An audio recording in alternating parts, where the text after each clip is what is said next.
Good afternoon, ladies and gentlemen. A very warm welcome to this EXA webinar on ship finance. My name is Martin Dorsman and I'm EXA's Secretary General. This webinar is the second in a series of 3 webinars on the topic of ship finance. The first one, last week, set the scene for this webinar on innovation and also for the third webinar next week on transition. I would like to start by giving a quick overview of the main results of the first webinar, but before doing so, perhaps 2 technical remarks. The first one, that this event will be recorded and will be made possible to view afterwards. And the second one, please post questions in the chat and the most relevant ones will be made public and visible for everybody. On the first webinar last week, I would like to start with saying that today European shipping is a strategic asset of the European Union. European ship owners control some 40% of the world fleet and create 2 million jobs on the fleet and onshore. And maintaining the current strong competitive position is a necessary condition for European shipping to remain a strategic asset for the EU. And the availability of ship finance from EU sources against competitive conditions is a key element for European shipping and the broader European maritime cluster, of which shipping is a strong engine. We already see an increasing share of Asia, especially China, of course, in shipping and also in ship finance. European policies should not lead to an even stronger position of China, on the contrary. So the question on how to regulate European banks and other financial institutions without compromising on their competitiveness is a question that needs the right answers. The second key result of the first webinar, mentioned by several speakers and I think recognized by all of them, is a need for predictability and consistency of the regulatory framework.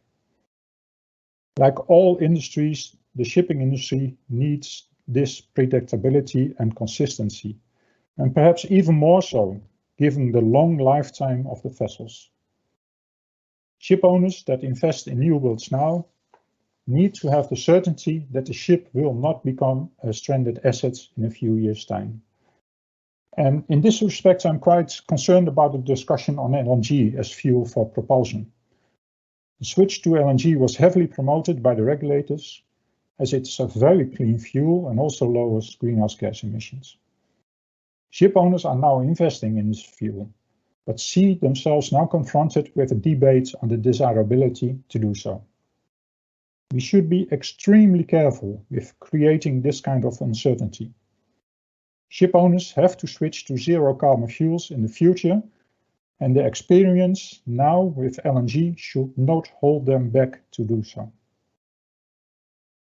On the consistency of the framework, it was recognized that the current regulatory framework contained mixed signals. The Fit for 55 package, to be published on the 14th of July, should address this.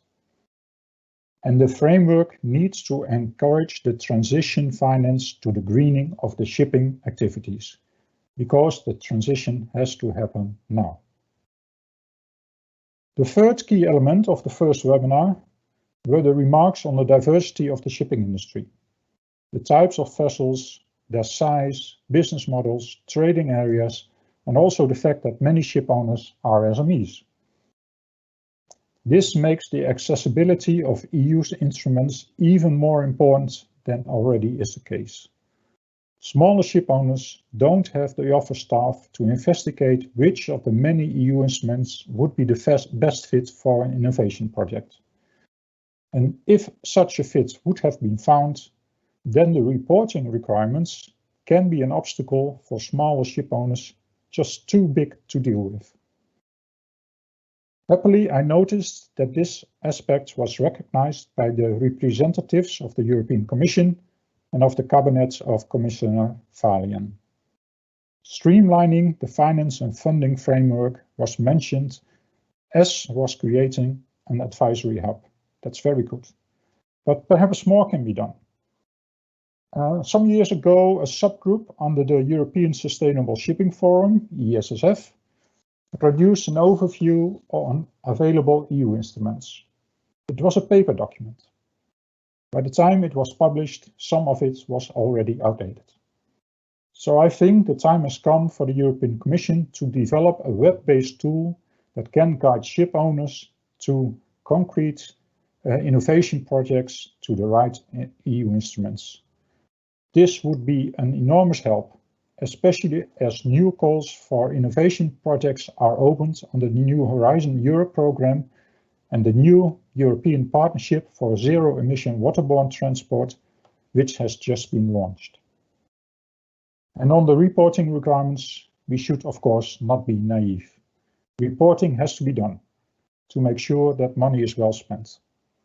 But a better balance between reporting requirements and the need to support innovative projects, especially by smaller companies, might be needed. I can say much more on the first webinar, but time does not allow me. So let me please switch to the topic of today.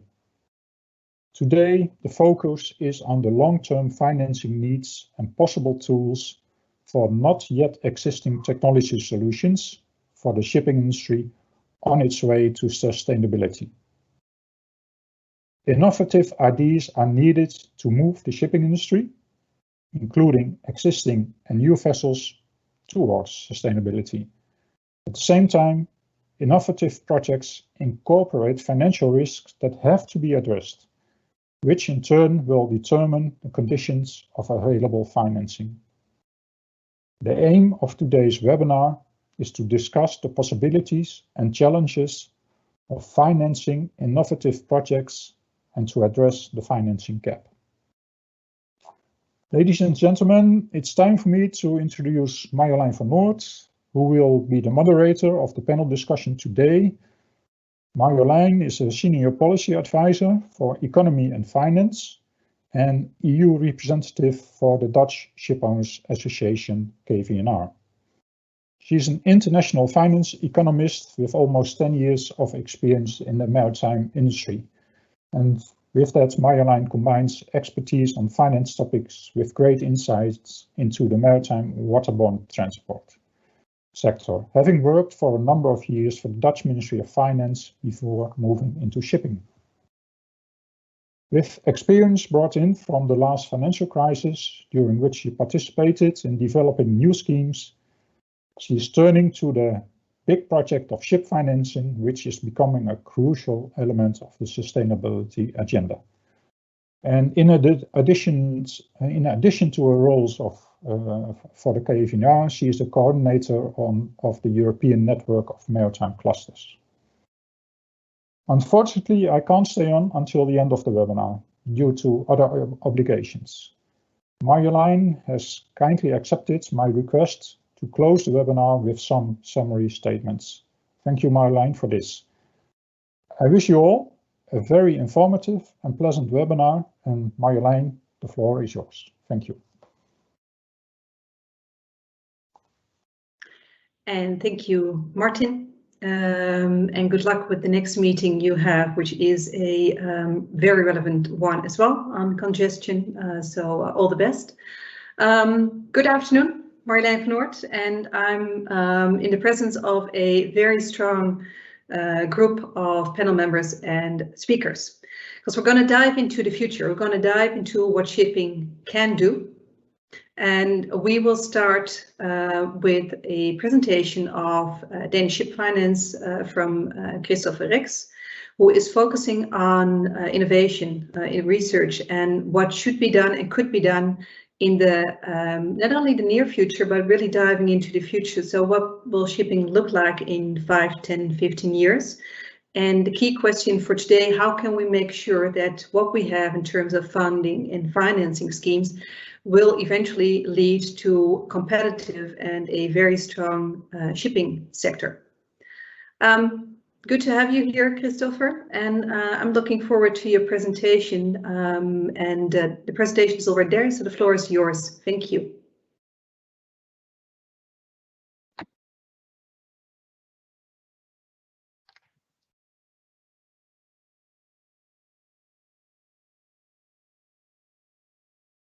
Thank you, Marinette, and thank you everybody for inviting me. My name is Christopher Rix, and I'm Head of Innovation and Research in Danish Ship Finance, and I've been publishing reports on our long-term outlook for the shipping industry for the past 15 years.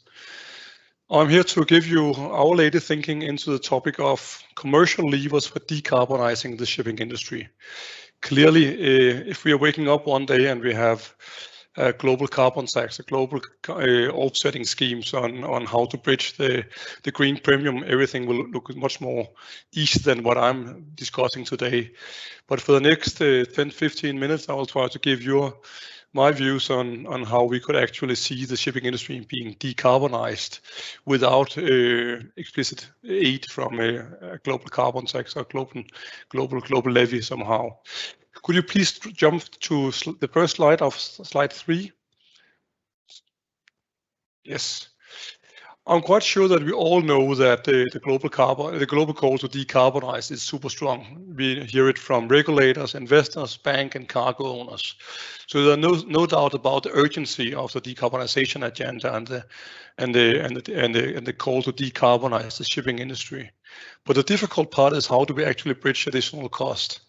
If you're looking into the decarbonization challenge, we can see that new fuels and introduction of new technologies that aim to improve operational performance is largely increasing cost without doing much to support revenues. And in most of today's shipping industry, let's for a second neglect the few super strong months of containers and dry bulks, and in the spring last year also tankers.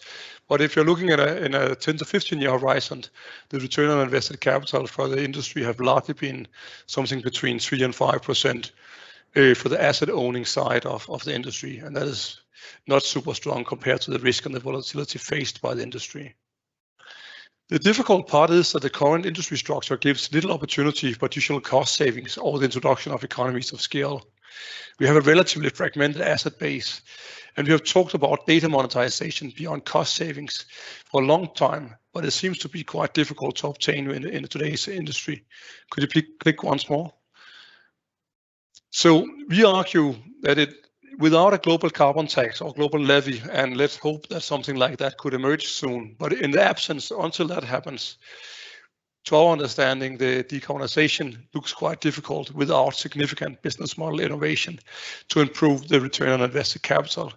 So for the next few slides, I will try to introduce you to our latest thinking on how we could see these kind of dynamics spilling out. Could I have the next slide, please? We basically see 3 transition strategies in front of us, and for sure there are many more colors of blue in each of them. First of all, we see that many ship owners are, to some degree, applying a wait-and-see strategy. Many of the small and medium-sized players are preferring a wait-and-see strategy. To many of these players, the decarbonization is largely a question about changing the fuel composition eventually when we have more clarity on the global regulation.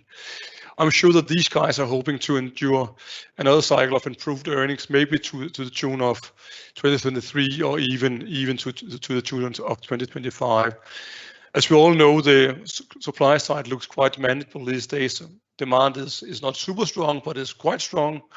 And basically the balance between supply and demand, and thereby the freight rate outlook and the outlook for second-hand prices looks relatively firm as long as we can see in the horizon. So that is one of the strategies that we see many owners are following for the years in front of us. Others are pursuing what we call a transition strategy, where they are either retrofitting or ordering dual-fueled vessels in order to meet both the short-term needs, but also the ability to retrofit to a later date to something that looks more compelling when we are getting more clarity of whether we are scheduling towards green ammonia or green methanol or whatever the future zero carbon fuel will be. These guys are basically trying to navigate the risk of stranded assets without placing all their eggs in one basket. It makes completely sense, and we sincerely hope that many will be as successful as possible. And then we see a third group of strategies, and it might even be combined either all three across different elements of fleets, or of course somebody can have very distinct strategies for the future. We have labeled it fuel first, and this is basically a question about trying to solve the chicken and egg problem related to the scaling of zero carbon fuels. I'm not necessarily talking about here all the players that are engaged in short sea shipping or liner business. These guys have more room to navigate the decarbonization efforts than the tramp owners that are trading on the deep sea routes, where the distribution network of the next generation fuel will be much less certain and much more difficult to guarantee that we can secure an offtake of, let's call it the green ammonia in question. So we are here talking about, we could call it either crowd pooling of fuel needs or crowdsourcing of fuel needs, not necessarily only among ship owners, but equally likely among different industry players between, let's say, sectors and industries. We have seen it in the Nordics, where airports and truck operators have come together with utilities and ship owners to superscale, let's say, a green hydrogen production that can then be used as a feedstock into, let's say, green ammonia. The idea is quite straightforward and looks to be quite powerful. Basically, if we can make a large-scale commitment on a large offtake of zero carbon fuels years before the market becomes mature enough to secure this kind of offtake, it is possible to buy the fuel at a significant discount and basically create both the guaranteed fuel offtake, but also at the reduced price, a competitive advantage towards the peers that have not guaranteed, let's see, the green ammonia offtake. But it's not a super certain strategy. It's clearly a strategy attached with a lot of risks. We envision this together with what we call a servitization model, or vessel as a service business model that is being launched, next generation ship, together with this super green fuel supply. And I will have the next slide to dig a little bit deeper into how we could see this playing out. Vessel as a service is in our vision, and I have to admit, this is purely a vision. This is hopes and dreams, super virgin territory. Nobody has done it so far. We envision it as a green, is a premium product, but priced as a utility. So it's digital, it's fully decarbonized beyond the fuel supply, and it's circular, as circular as we can even envision it. This is supplied to the market, competing with the lowest priced available truck, and being price competitive with the lowest priced truck or vessel available. So we're basically envisioning that the next generation vessel supply could be owned by a centralized owner, similar to what we know from the infrastructure funds. So super centralized ownership, cost leadership, both in terms of cost of capital, both cost of equity and cost of debt, but also in terms of basically a lifetime cost of owning and operating the vessels. And this is all about minimizing cost, minimizing life cycle emissions. So we are having a circular design, a circular maintenance, and we are planning for multiple lifetimes, similar to what we know from the car industry, for example. If we look for the latest announcement from a car manufacturer like Mercedes, these guys have launched a Mercedes iX that they argue is 95% circular, meaning that all materials is reused from previous Mercedes models. So this is a question about long-term planning, not paying any attention to the asset game as a value potential. Basically, servitization models allows retrofit and upgrades with long repayment periods, but it is also removing the asset game from the value proposition of this asset owning entity. But hopefully it also aims to reduce the risk of stranded asset, or basically it is designed to reduce the risk of stranded asset. Next slide, please. So what we envision is basically an entity that is earning money, not only from freight rates, but also from this difference between what you purchased, let's say green ammonia, from what you're able to benchmark it for or to sell it for on the current market. So if you are having a significant discount to being an early mover securing a large offtake of green ammonia, then you can also earn a premium on selling green logistics, but with earmarked or early purchased fuel supply. And then we're envisioning this super standardized, super scaled asset owner is being supplied as a service, is also buying, let's say, the not necessarily O-rings or main engines from OEMs, but is buying uptime from the OEMs instead. So these guys are also able to sell the data exhaust of this super standardized asset base back to the OEMs. This is not necessarily a revenue stream that is super big, but it all add up to create multiple streams of revenue that are trying to supercharge the revenue potential of this entity compared to the traditional business model. In the vision, we also imagining that you can begin to create what we call transport as a service. This is basically a scaled asset base moving beyond cargo transparency and thereby beyond the boundaries of the traditional freight markets.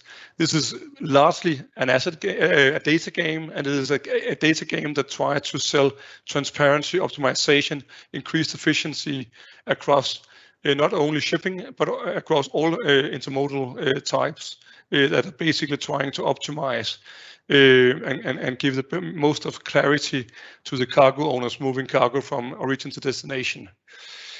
We imagine all this can be done through a cost leadership. So already mentioned that we are imagining a fixed cost structure towards the OEMs. We are trying to harvest all the benefits of standardization and scale. Basically, none of today's ship owners, including the very largest in, for example, the container industry, are able to harvest all the benefits of other industries are seeing from standardization and scale, and create multiple, cost leadership, likewise from circular maintenance and multiple lifetimes. So this is also a question about optimizing the capital structure of this kind of entity. We are basically imagining these long-term infrastructure equity investors that are maybe accepting 3, 5, 6% return on invested capital, clearly without all the volatility of today's market. So we need to look into how can this be planned on long-term contracts, not only on volumes, but likewise also with guaranteed flow earnings on top of that. I'm basically imagining this to be investment grade entity to minimize all cost of capital. Last slide, please. Yes, please. Yeah, we have built this timeline, and I will do it very briefly. I have basically 2 minutes left, where we are trying to go through the different steps of how could these states of change look like. And I think one of the big important things to consider today is that no matter how much we would like to super scale a green entity today, it is not possible. We cannot go out today and invest in something that is super green, super digital, super circular, and tell our equity investors that now we are fulfilling all the hopes and dreams of decarbonizing the shipping industry. It is not possible today, and the regulatory framework is not transparent enough for anybody to actually do it. So for the next few years, whether we talk 2023 or 2025, please click through.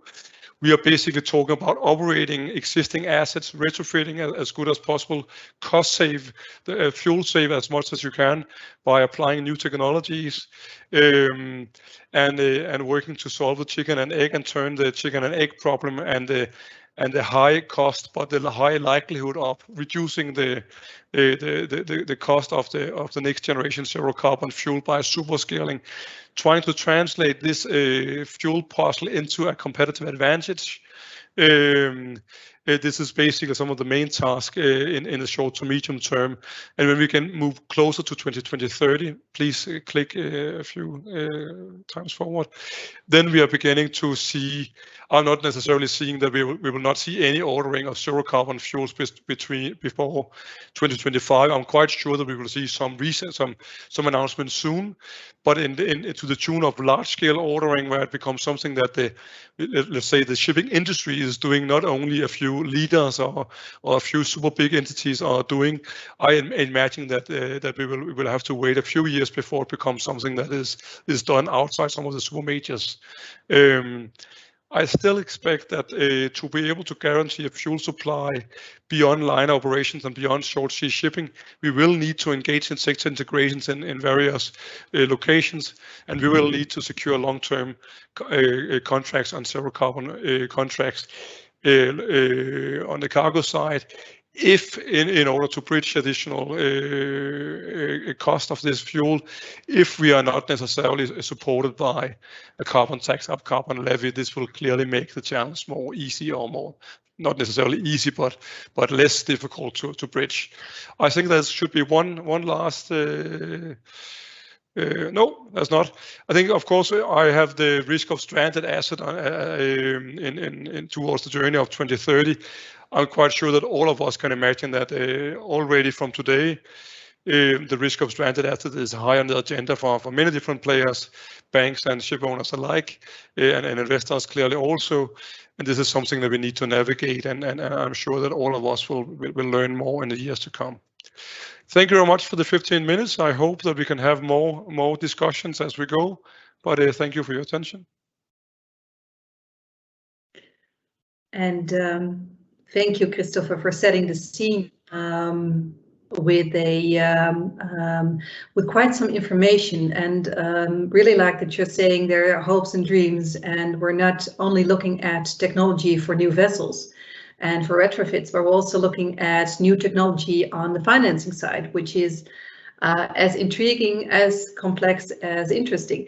And one of the questions we have from our audience today focuses on that. I would like to give you 2 or 3 questions, and then you can answer, also to make the life of Louisa, who's in coordinating this IT-wise, make that life as easy as possible. So 2 or 3 questions, Christopher, and if you could answer then before we go to the panel. The first one is on vessel as a service, which is, thank you for pointing that out, because it's relatively new to many of us. And the question, I'm gonna read it, is, would this require a new ownership model? And or how do you see traditional ship owners being part of it? And I think it's we can link that to what kind of parties would you like to have on board to take these steps towards the vessel as a service. That's one. And the other one I would like to ask you is there room for the energy mix we need? Because you started with that. We need LNG and maybe bio-LNG and synthetic LNG in the future, but there's also the discussion on hydrogen, on methanol, wind propulsion, etc. How can we deal with those various fuels and technologies which we need, and the niche markets that we have in Europe as well, because we have the container vessels, but we have offshore and tankers, etc. How to take those on board. So those 2 big questions: vessel as a service, how to keep the ship owners on board, and how to deal with the energy mix and the niche markets. The floor is yours, Christopher. Thank you. And I will try to answer them as good as I can. Please jump in again if there's some elements I'm missing. First of all, if we start by the fuel mix, I think that in order to bring the cost down, we need to scale, we need to standardize. And I think the same applies to the ship and the ship design. I'm not a naval architect, so I'm just an economist trying to figure out what we can do next. And I know that many of the technical guys from our owners have told me that it is not possible to standardize to the tune as what you are imagining. But we need to do something. We need to introduce economies of scale. I mean, other industries have managed to turn digitalization and new business model into something that is actually profitable. We are at the moment looking into something that is hopefully cost saving, but not necessarily generating new revenue streams or new value potentials. But if you're asking many of today's ship owners, if they are arguing that are you competing, are player A competing with player B on the steel? So is Maersk competing with Maersk tankers, or are the Maersk tanker competing with Torm on the quality of the steel? I'm quite sure that these guys would argue, no, we are not. We are both operating high quality assets. And the same applies to data standards, to safety measures, and in the past also environmental standards. That will clearly change as we go forward. But I'm sure that many ship owners will say that no, we are not actually competing on the quality of the steel. We're not actually competing on data and data standards, and we are not competing on safety measures either. So I think that this, to my understanding, this calls for standardization. This calls for let's try to see how cheaply and how efficient can we do the asset side. If we are not creating a competitive edge through how we are doing it, let's then minimize the cost of it and create as many benefits as possible through them. And we have seen that in many other industries, and even including in our own, capacity sharing is not something that is completely out of the questions. We have pools, we have alliances, and we also know, for example, some of the big trading houses or the freight forwarders are also pooling various needs and trying to navigate how best to optimize the transportation of cargo.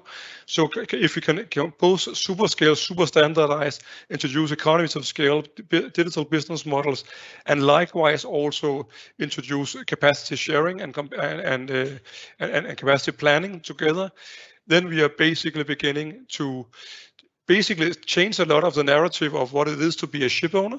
But the role of the existing ship owner is not necessarily out of the questions. I imagine that these ships are being owned by, let's call it, the infrastructure fund, but all infrastructure funds will need both equity and debt. I can easily see that. Of course, it is a super standardized product, but this standardized product can easily have an equity position from ship owning family X, Y, and Z. That is putting equity in it. It is not necessarily as flexible and as likely to be redefined by individual players. But on the other hand, I expect that this to be able to harness some of the potentials that we have just discussed. To the tune where we are seeing multiple different fuels that is playing out. I think, to my understanding, and please excuse me, I'm just a banking analyst, so what do I know? But to my understanding, it could be a quite difficult and quite dangerous path to follow, because it is quite likely to increase cost. It is quite likely to limit individual players' ability to trade as freely as possible. And this is clearly most of the problem in the tramp industries. We could, of course, see it in the short sea or line operations, but I think short sea shipping is less about new fuel type. I think that the whole technology, the whole battery package or hydrogen fuel cells is much more likely to dominate the short sea shipping side. So when we are looking into the deep sea shipping, I sincerely hope and believe that we will find fuel or single zero carbon fuel that we can scale and reduce and make as cheaply as possible. And this is all about a question of bringing down the costs. So yes, did I forget anything? Please correct me.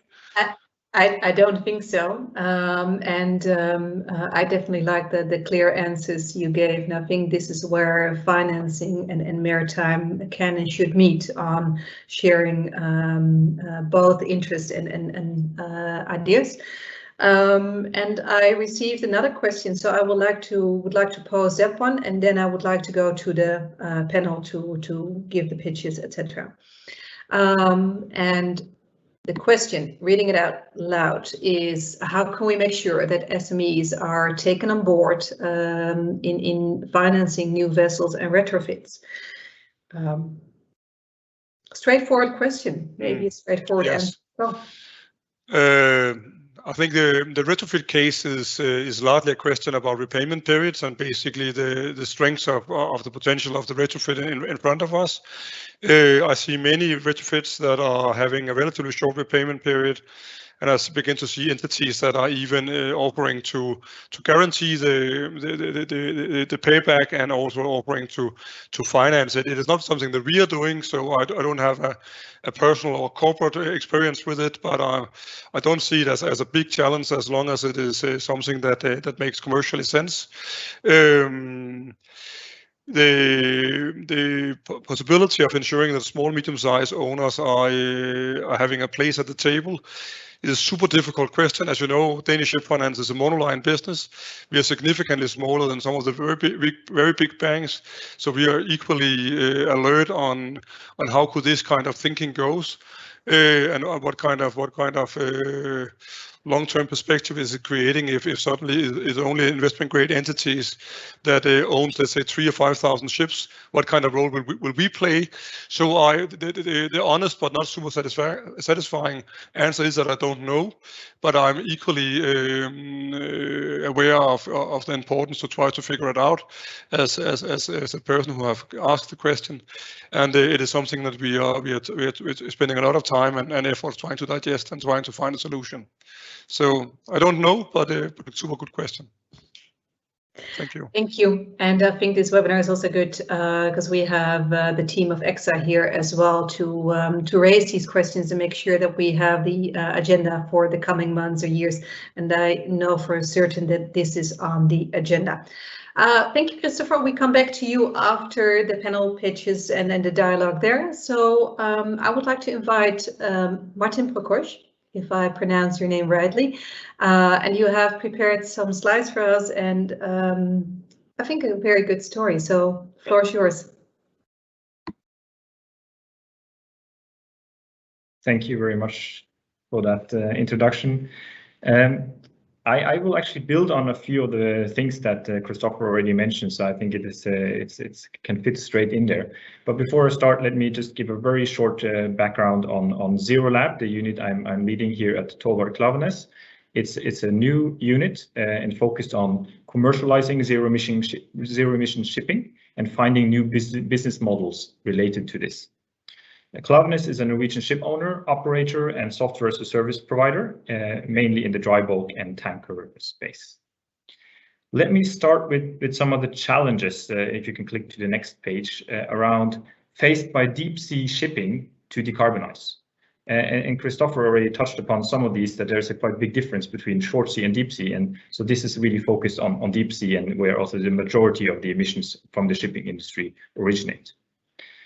First off, shipping is a hard to abate industry. It's more expensive to decarbonize deep sea shipping than other industries. There are a handful of other industries like that. It's also aviation, steel, as some as examples. But shipping together with those is a lot more expensive to decarbonize. And when I say expensive, how much are we talking about? Well, in our estimates, we're talking about $100 to $200 per ton CO2 to decarbonize shipping. And that's even with the high prices at the current EU ETS scheme, we are talking about a lot more, a doubling, maybe even a tripling of those prices to really reflect the cost of decarbonizing shipping. Even with innovations in electrolyzers and further innovations in renewable energy, the price of ammonia will most likely still be 2 times the cost of current fuels used by the shipping industry if you correct for energy content. So hard to abate. The second one, already also touched upon by Christopher, is the dynamics of the trade in the deep sea shipping sector. A lot of the ships are doing tramp trading, which means that they don't have any fixed routes. They call ports all over the world, and that's a quite big difference from a lot of the more short sea oriented players. And this is definitely true for the dry bulk and tank sector, which makes out more than 50% of the deadweight ton in the sector. So examples of putting in a zero emission ship that goes back and forth on a dedicated trade is a lot more difficult to realize in the deep sea shipping sector. And then it's the famous chicken and egg problem. There is still a lot of debate ongoing whether it's ammonia or other alternative fuels that will dominate shipping in the future.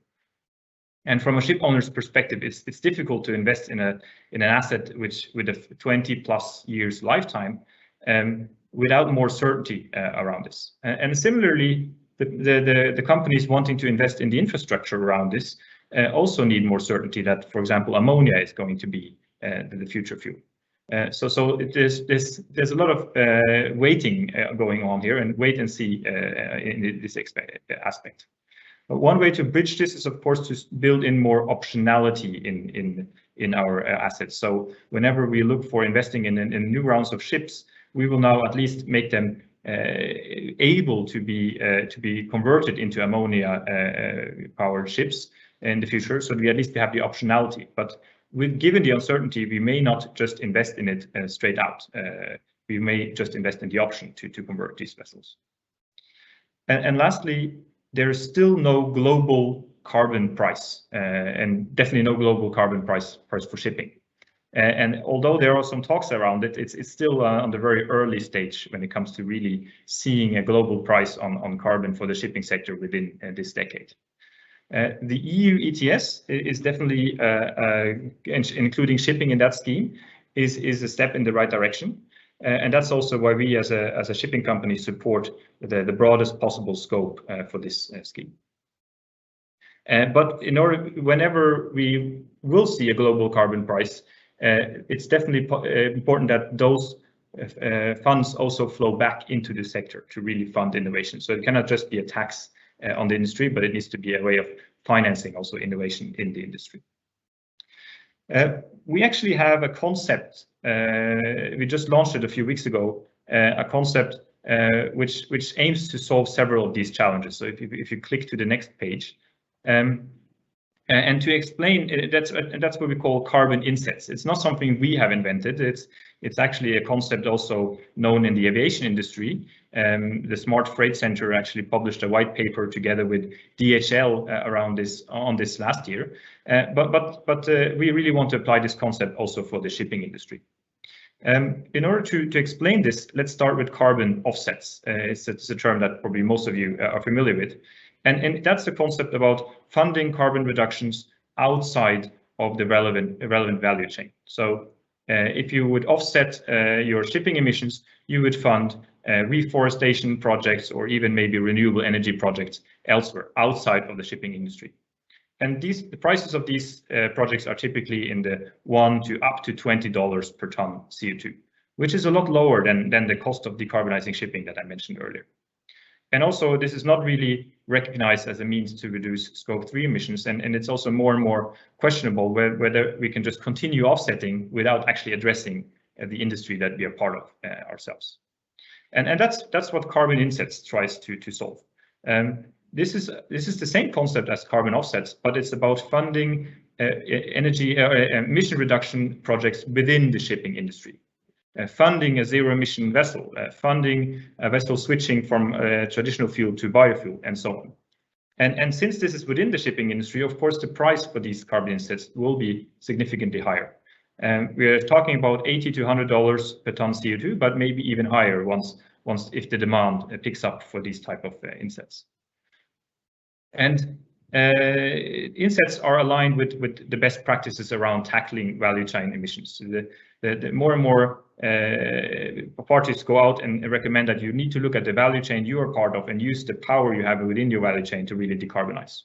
So with carbon insets, you could have a cargo owner saying that, okay, I want to make sure that my voyage is compensated for, and I want to do that within the shipping industry. So I will fund a certain amount of traditional fuel to be switched with biofuel.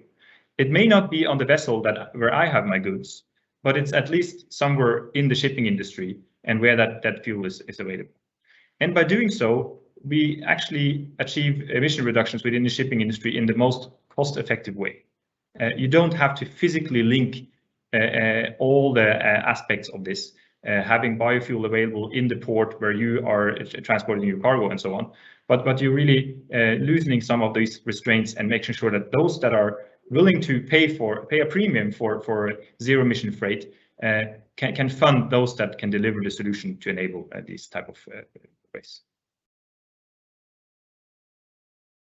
So that's a little bit of the introduction from our end, and we're happy to also, of course, I'm happy to contribute to the discussions afterward. And thank you. Not only Christopher, but also you. You set the tone for innovating also in process and how to cooperate within the shipping sector and the maritime sector. So we will take questions after the three speakers in the panel. So I don't forget the audience, but I would like to invite Erwin Derlage now to say a few words on his experience and what he sees, how he sees the future. So Erwin, the floor is yours. Good to have you here. I am unmuted now.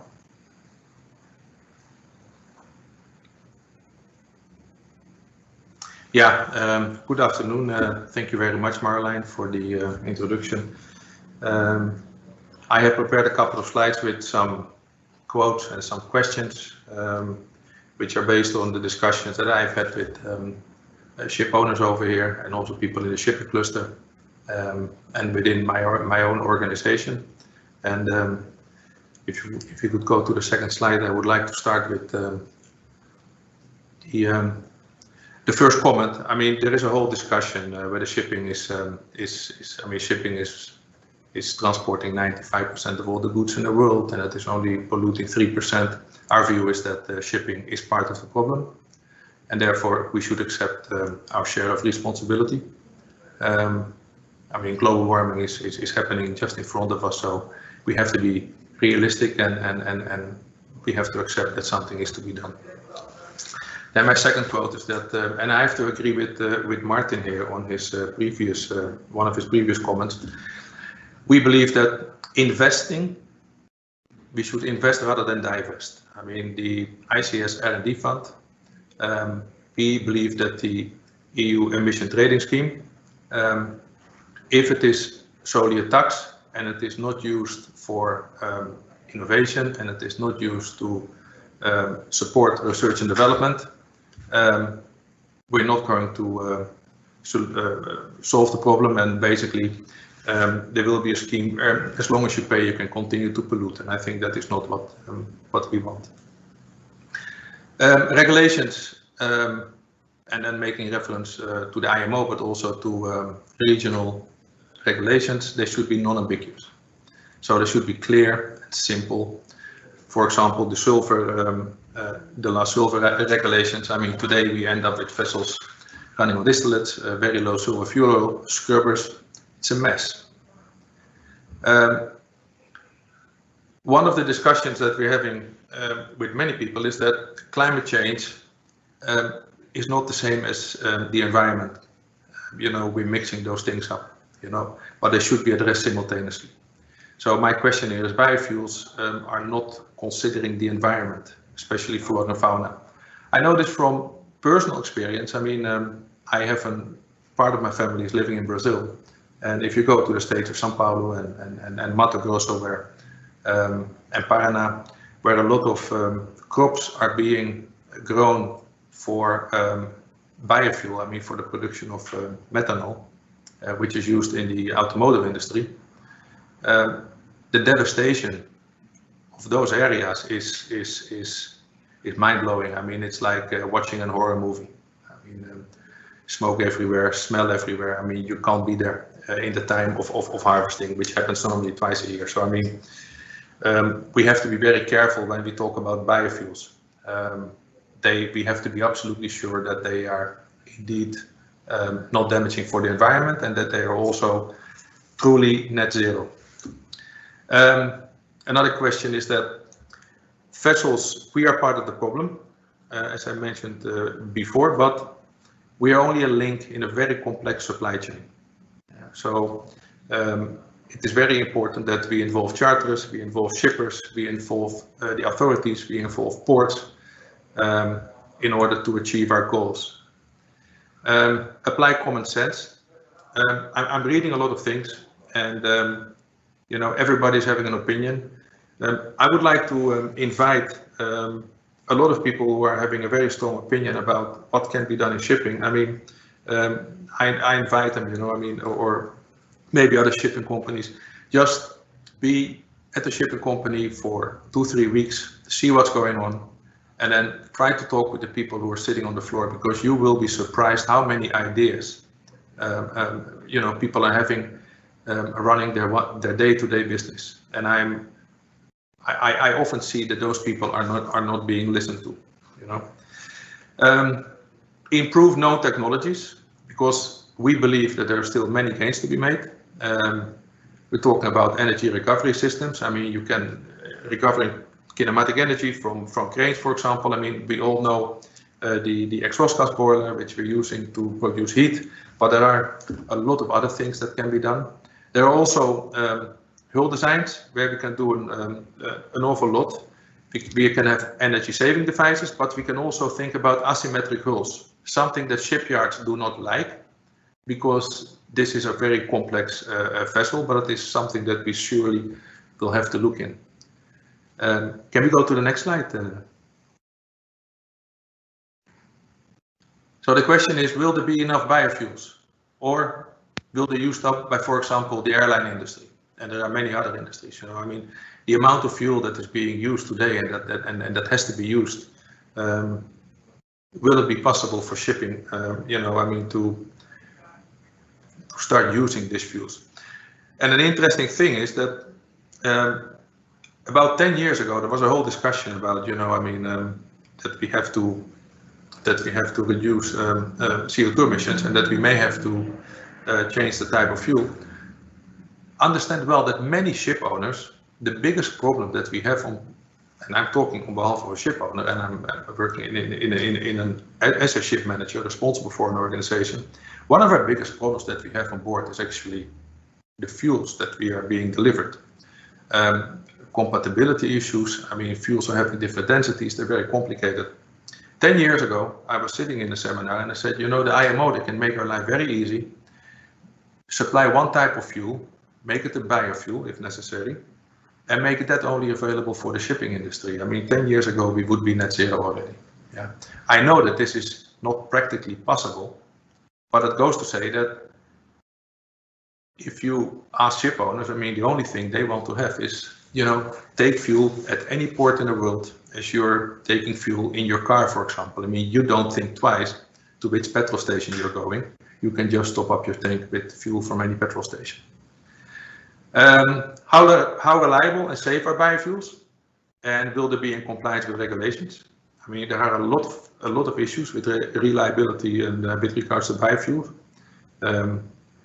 You know, contamination of biofuels, and once you have your tanks contaminated, something that I have experienced more than once, you know, running vessels, that's a disaster.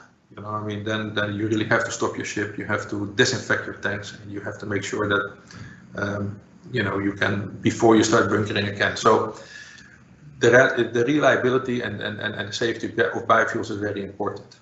Then, is LNG a transitional fuel, and for how long? We are talking as a company with many stakeholders. We're talking with engine makers. We're talking with class societies to understand, you know, about new developments. But it is very difficult to make a decision as a ship owner, and especially when you're not a very large ship owner, you know, to make a decision to install LNG on your vessels. Yeah, I mean, it's not guaranteed that you know, I mean, it will last for 10 or 15 years, or even longer. Carbon capture is feasible.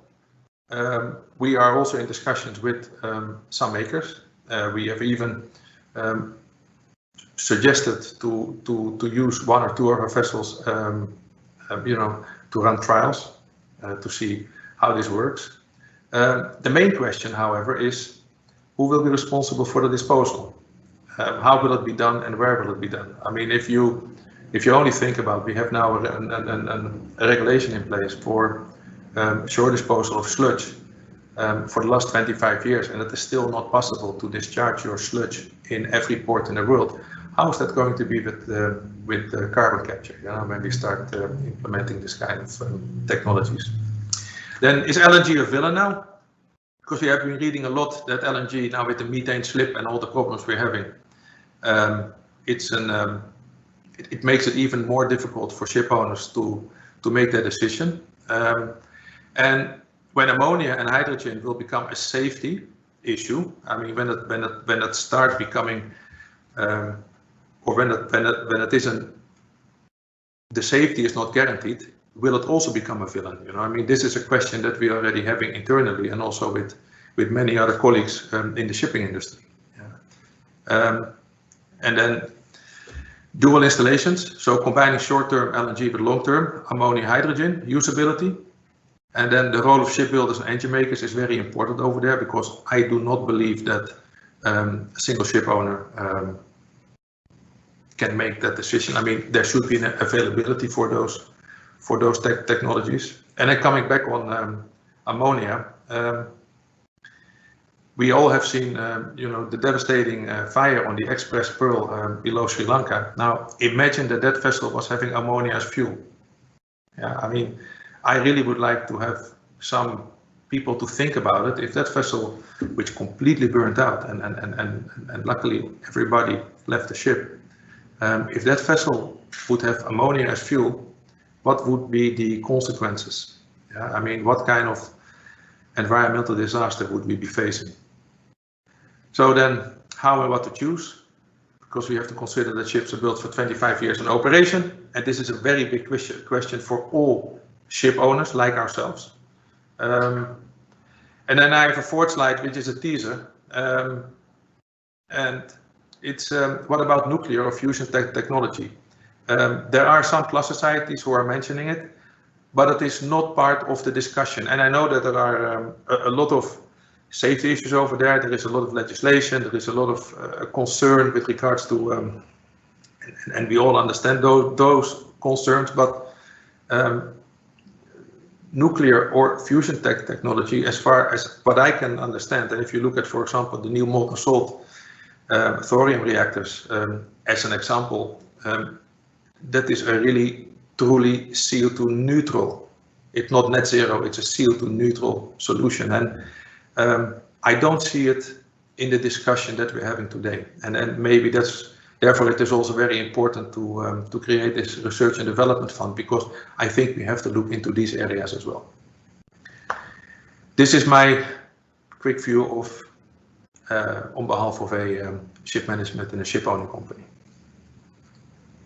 And thank you, Erwin, for two things. One, raising the right questions on top of the ones we had, but also your statement of that ship owners need to be able to bunker in every port and have that certainty that they can sail across the world. I think that was, you said it with more sentences, but just to cut it short.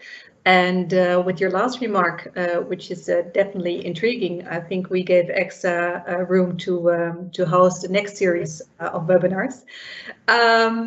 But before we dive into the questions, because I see a few on our screen, I would like to give the floor to Henk Prins, who can tell us something on what he sees happening in terms of innovation. Go ahead, Henk. Thank you very much, Marjolein. Am I audible? Is my mic on? Yeah? Okay, good. Thank you very much. Good afternoon, everybody. My name is Henk Prins. I'm from the Waterborne Technology Platform, which is collaborating with the European Commission on research and innovation. And I would like to talk to you about today about the Zero Emission Waterborne Transport Partnership that is being launched at this very moment. Next slide, please. A partnership which is a major investment from the European Commission in innovation and for our specific sector, of course, for zero emission transport. But not just from the Commission, also major stakeholders, ship owners, shipyards, equipment suppliers have pledged large investment in innovation as well. So it's a combined effort of the Commission and the sector. And just yesterday, the Council of the Commissioners approved our partnership officially, and that means that next week we will be officially launched on Wednesday.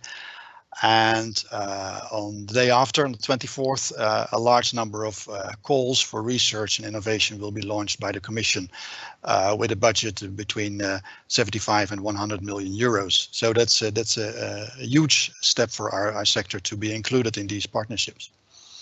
Next slide, please. So what is this partnership about? We want to provide and demonstrate zero-emission solutions for all main ship types and services by 2030, which will enable zero-emission waterborne transport by 2050. So we will demonstrate solutions. Of course, implementation of the solutions into the sector will take much more time, and of course, it's financial hurdles to be taken, as discussed already by previous speakers. So the partnership is focusing on demonstrating solutions. Next slide, please. And what we're looking in is the use of sustainable alternative fuels. And as Erwin already pointed out, some of these fuels have safety issues. So it's not trivial to just switch to hydrogen or ammonia or other fuels than the fossil fuels. So it's very important to have safety regulations and to have safe storage of these fuels on board, and then of course also to convert them into power. So will it be combustion engines? Will it be fuel cells? What will be the future for a conversion to power? Another research line, innovation line, is on electrification for shorter ranges, and of course for longer ranges, the hybrid solution of using alternative fuels and electrification in a combined way.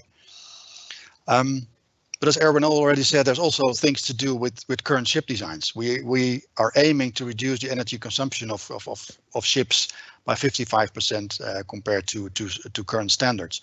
And he already mentioned energy saving devices and asymmetric hulls, different propulsion systems, air lubrication, wind propulsion. You can look at so many different things to reduce the energy consumption of ships. Very importantly, we'll also look at the supply infrastructure. We have to bunker these fuels. So how can we do this safely? Of course, our partnership is not looking at the shore side of the infrastructure, but how can we do the interaction of a ship to a port, both from fuel and also for electricity. And importantly, also we have a research line which I forgot to put on the slide, but is on how to implement all these technologies into a new vessel or an existing one. So how can we do retrofitting of vessels? How can we build vessels now that are retrofittable in 10 to 15 years time without too much cost? A political important topic is inland waterway transport. I don't think that many people in the audience today are concerned with that, but politically that's quite important to include that as well, to have a climate neutral, but in their case also climate resilient transport system, because they have problems with very low water levels during summertime. Apart from looking at zero emission, the CO2 emissions, we also will look at other air pollutions that we might have also with the new fuels like ammonia. You still have other emissions, and also the emissions to water like noise are included. So we're not just looking at CO2 emissions, but everything combined. Well, I would love to talk to you about all these technical topics, but that's not the topic of today of this seminar. So if you go to the next slide, there are some hurdles in this whole innovation. There's a large investment now in innovation, which includes demonstration. The Commission really wants us to demonstrate these new technologies on vessels, but there's a big but. The funding in Horizon Europe does not cover all costs. It only covers 50% of the cost for industry, so for ship owners, but it does not support any additional operational costs you would have after a retrofit. So Horizon Europe is really focused on research and innovation, but then the implementation into the sector, but also in the demonstrations, we still see issues how to make it viable for ship owners. There's no support mechanism yet for launching customers. So once we have demonstrated the technology and it is promising, how are we going to reward launching customers? What can the Commission or other governments do to stimulate the uptake of new technologies? And of course, it was already mentioned by others. You can have stranded assets. We will research hydrogen, ammonia, methanol, fuel cells, and combustion engines. All you name it. But some of these will be stranded assets maybe in the future, and some might be the winners. So how can we support also the ship owners that took the risk early on, but might have stranded assets? So that's still a big challenge also for the Commission to tackle. Because just doing innovation is not enough. So that's what my quick introduction. And thank you for that, Henk. I think the three of you, together with Christopher, gave a perfect overview of what's happening and what needs to be done. And we haven't heard from Christopher for half an hour or so. So I would like to ask you the first question, Christopher, and then we look at the ones asked by the audience. Actually, two. One is how can we, because we need two things. We need stability and certainty in terms of what is predictable, because if we want more investments in newer technologies and new models, then there needs to be some certainty that those will be around for some time. On the other hand, we would like, as I think Henk pointed out perfectly, we also need innovation, and we need the really cool stuff that is not happening yet, but is developing or being developed. From a finance side, how can we combine that? I'll stop there. I think it's complicated enough. Yes. Super difficult questions, so thank you for asking them. I think first of all, on the stability side, one of the key examples that I like to at least to remind myself about is when we in the 80s and 90s discussed videotapes. We knew that the Betamax was by many considered a stronger technology than the VHH, but it was not. It was the VHH that actually took the vast majority of the market share. So to my understanding, this is largely a question about finding a viable business case that can be standardized and scaled. So this is not something you can do on your own. I'm quite sure that we will need to rethink many of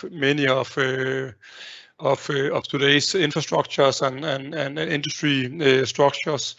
And also reconsidering how the competitive landscape is defined and which factors are defining the competitive landscape. Whether that will create stability enough, I am not sure. It depends for whom. For the one who are scaling, or for the remaining parts, I think that there's two different perspectives here.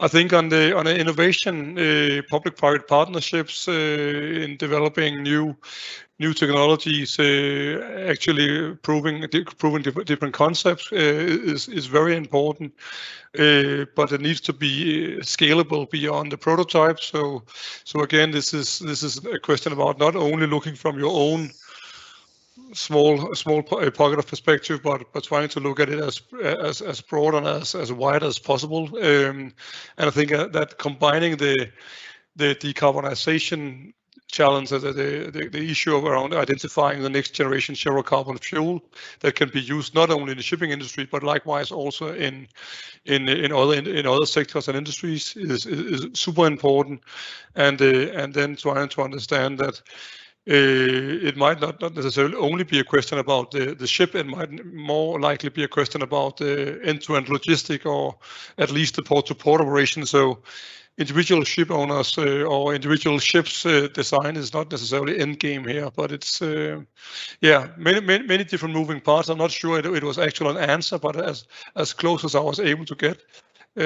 So. Thank you. And the vessel design is indeed might be a means instead of the end goal, one could say. I have a question which is asked to Martin, so I will read it out loud, but I think there could be some good reflection from Henk after Martin answering the question. And it boils down to new technologies. We're not sure whether they will be viable. So is there, and there's the catch-22, one could say, newer technologies being greener could have a higher premium than the old school technologies we all know, because we know what they do. And how do financial institutions handle that? But looking at you, Martin, how do you think financial institutions should handle that? So the new technologies, riskier, higher premium versus old school. And the question then, after you answering it for Henk, is what can you do in the R&D phase to de-risk those technologies? Martin, go ahead. Yes, I think you can turn it the other way around as well, because it's always about what do you believe of the future? It could be very risky to go with the traditional solution as well. And I think all the financial institutions are starting to put prices on carbon in the future and so on, and calculate scenarios. How would it play out with this ship in a future scenario where there's a real price on carbon, and how would it play out with another ship? The question, of course, is around, should you jump for one of these things? Should you build ammonia vessel today? That's where we think it's important to at least take it stepwise. So most likely, if you order a vessel tomorrow, a deep sea vessel, it doesn't make sense to make that ammonia ready whenever it's delivered in 2024. But you may already want to convert it to ammonia within the first 5 years of its lifetime, so still within this decade. So there you need to look at, okay, how can you make that vessel as ready as possible for ammonia, so to make it easy to convert in the future, but still not take too much of the investment upfront and pay for everything you need to transport ammonia. So that's where optionality comes in here. But really, to answer the question again, is it more risky or not? I wouldn't say it's a clear cut, because it's actually risky I wouldn't advise anyone to invest in a vessel today which cannot at least be partly ready for the future. Thank you. Yeah, go ahead, Henk. Shall I jump in? Yes. You mentioned whether technology is viable already. We think that many of the technologies are existing. There are fuel cells, there are hydrogen run combustion engines, there are ammonia engines, methanol engines, they are there. The problem is they're not at the right scale yet. So it's scaling up of technology. As Christopher said, it has to be at the right scale, but that's probably also doable. The risk is in safety and in operations of the fuels, and the risk is of course also in the assets. So retrofitting existing vessels, or vessels you're still buying now in the coming years, how to retrofit them. That is really the thing we are also looking in this partnership. It's not just about creating a large fuel cell and then we've solved the problem. No, it is the use of the fuel, which could be dangerous, the safety aspect, but also getting them on board these vessels, existing vessels as well. So that's what we're really doing research in. So it's scaling up, not just for one vessel, but also scaling them up into the sector. So through retrofitting to reduce the costs of these new technologies, and thereby de-risk it for the individual owner. Thank you for those answers. I'm looking at our chat, and Erwin, I would like to go to you with a few questions. And one is the key question we've been talking about within EXA, and you touched upon that, the role of ship owners. Is it, and the question itself is, what is the role of the ship owner in decarbonizing the industry, and who are responsible as well? Could you say something about that? And once you're talking, there's also a question on nuclear fuel, but I would be happy to take that if we had another hour, because I'm really interested. But I will leave that and we'll follow up separately. But the question is also on LNG, and the question on LNG is, and I think partly the answer was given by Henk and Martin and Christoph as well. How do we prevent some kind of LNG being the next big thing and then being the really not next big thing? Could you say something on that? the two. So the role of ship owners, the responsibility, and how to prevent one big fuel choice to be a disaster. And I think we have, so I'll have to check now whether Erwin heard us, because his connection is being made again. Erwin, did you hear the questions? No, I mean, I was kicked out of the meeting. I don't know what happened over here. Apologies. No. I'll just make it, I'll cut it short, and hopefully that's enough. Two questions for you. One, we had some difficulties with LNG in being the next big thing, and then people see it as some kind of difficulty. How do we prevent that? And the other question is, ship owners are not the only ones in the maritime and logistics chain. So where does their responsibility begin, and where does it end? According to you, it's your view.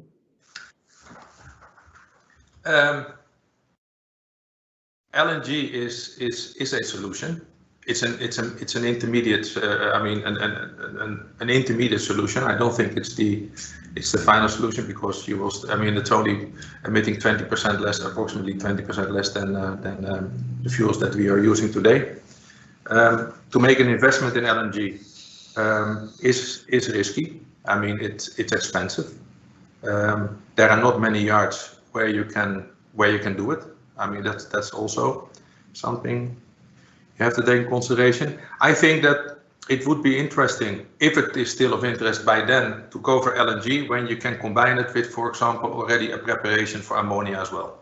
Yeah, so I mean, you should have more than one option. So you should have, let's say, a short-term and a long-term option at the same time. I mean, that's how I personally would see it. And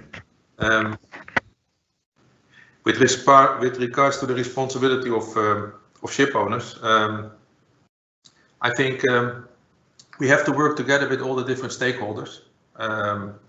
You know, we are as a small company, we are talking with the engine makers, we're talking with the class societies, we're talking. I mean, we try to represent ourselves very much within here, the Cyprus Shipping Chamber, but also participating in the ICS, EXA. Esbjørn Paulsen is a colleague of mine within NSL. So we try to be part of it, but it is very important that it's important that the shipping industry and the shipping cluster as such start getting aligned and start working towards a common direction. Because what we have seen up until now is that there is no alignment. You know, it's I mean, you have 4 or 5 different streams, and they all have different ideas, which is okay. But in the end, I think we should try to achieve some alignment, you know, so that we can come to a single solution. Because I don't know what's going to happen, and I made here a comment about it. What if we don't reach compliance in 2030? Are we going to interrupt the supply chain?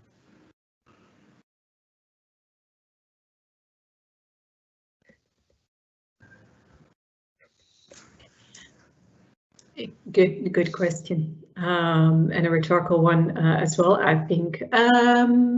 Before we go to, because time is running out, before I conclude with a number of remarks, I would like to give the last reaction to Martin on the ship owner role, since you also said something on that. Go ahead. Yes, so if I understand the question right, it's also like, what role does the ship owner play when it comes to decarbonizing? Are they the ones that should be penalized for high emissions, or is it the commercial operator who's actually buying the fuel and operating the ship in an either efficient or very inefficient way? And I think there's not one answer to that, but it's also about which one is possible to regulate. The ship owner, there is one asset, and the asset is a physical asset. So you can always go back to that asset and try to claim something from it or hold it physically. So I would say definitely when it comes to really if there would be a tax on carbon or so on, you could go to the ship owner to do that. But it's the commercial operator that is operating the vessel. So that cost needs to be passed on to the commercial operator to incentivize the commercial operator to minimize the fuel and the emissions burned on that vessel. So we probably will see differences in the contracts between the owners and the operators. So in the time charter contracts, we will see some kind of pass-through of these costs related to emissions in the future. So that you both incentivize the owner to decarbonize, because then the vessel becomes more attractive to the commercial operator, but also the commercial operator to do whatever that company can do to reduce emissions during operations. Thank you for that addition to what Erwin said. We're going to wrap up. First, I would like to thank all the panel members and speakers for giving your own views, for also looking really into the future and presenting a number of ideas how we can make sure that the ambition the shipping sector has to decarbonize really becomes a reality in the near future, and that we are, because it's one of the last remarks from the audience, we have to stay competitive. And I think to stay competitive, we need to invest in innovation, but it's a joint effort. It's not only shipping, it's the whole maritime and logistics chain. It's a global question with a strong European component to that. But we need to be ahead of the game. A few remarks. I think we spoke a lot about standardization and making sure that the vessels that are built and retrofitted today are ready for the future. That's one of the key remarks. We probably need more or different various financing models besides the innovation on in vessel design and fuels. That's one of the things. There is a definite will to collaborate throughout the whole shipping sector and outside. And I think also looking at our panel members, our speakers, it would be really good to have a session like this one, real life again in Brussels, somewhere after summer, about dreams and hopes. Christopher, you started with that. So that will be good, because we touched upon various things, but we need to dive deeper, I would say. This is the second one in a series of 3. So next week, same time, EXA has the 3rd webinar. You will hear more about that the coming days. And well, have a very good afternoon. Thank you, speakers. A big thank you to the team of EXA for organizing this and having it so timely, looking at all the ambitions of the European Commission. And have a very good afternoon. Thank you.